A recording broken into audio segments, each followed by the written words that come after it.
என் செல்ல குழந்தையே, நீ சிந்தும் ஒவ்வொரு துளி வியர்வையையும், உன் தொழிலுக்காகவும் வேலைக்காகவும் நீ எடுக்கும் ஒவ்வொரு முயற்சியையும் நான் பார்த்து கொண்டுதான் இருக்கிறேன். எவ்வளவு உழைத்தாலும் முன்னேற்றம் இல்லையே, மற்றவர்கள் என்னைவிட வேகமாக வளர்கிறார்களே என்று உன் உள்ளம் ஏங்குவது எனக்கு கேட்கிறது. ஒரு மரம் வளர காலமாகும், ஆனால் அது வேர்விட்ட பின் எந்த புயலுக்கும் அஞ்சாது. உனது இன்றைய தேக்கம் உன்னை வீழ்த்த அல்ல, உனது வெற்றிக்கான வேர்களை ஆழமாக பாய்ச்சுவதற்குத்தான். உழைப்பில் சோர்வு கொள்ளாதே, உன் நேர்மையான முயற்சிக்கு நான் பலன் தருவேன், நீ கலங்காதே. என் செல்வமே, உனது தொழிலில் ஏற்படும் போட்டிகளைக் கண்டு நீ அஞ்சாதே.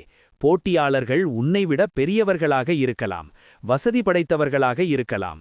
ஆனால் உன்னிடம் இருக்கும் உண்மையும் விடாமுயற்சியும் அவர்களிடம் இல்லை. அவர்கள் உன்னை சிறுமைப்படுத்த நினைக்கலாம், ஆனால் உன் உழைப்பால் நீ உயரப்போகும் உயரத்தை அவர்களால் எட்ட முடியாது. உனது வியாபாரத்தில் இருக்கும் மந்தநிலை மாறும், வாடிக்கையாளர்கள் உன்னை தேடி வருவார்கள். உனது கைகள் எதைத் தொட்டாலும் அது பொன்னாக மாறும் காலத்தை நான் உருவாக்குவேன், நான் இருக்கிறேன். வேலையில் உனக்கு உரிய அங்கீகாரம் கிடைக்கவில்லை என்று நீ வருந்துவதை நான் அறிவேன்.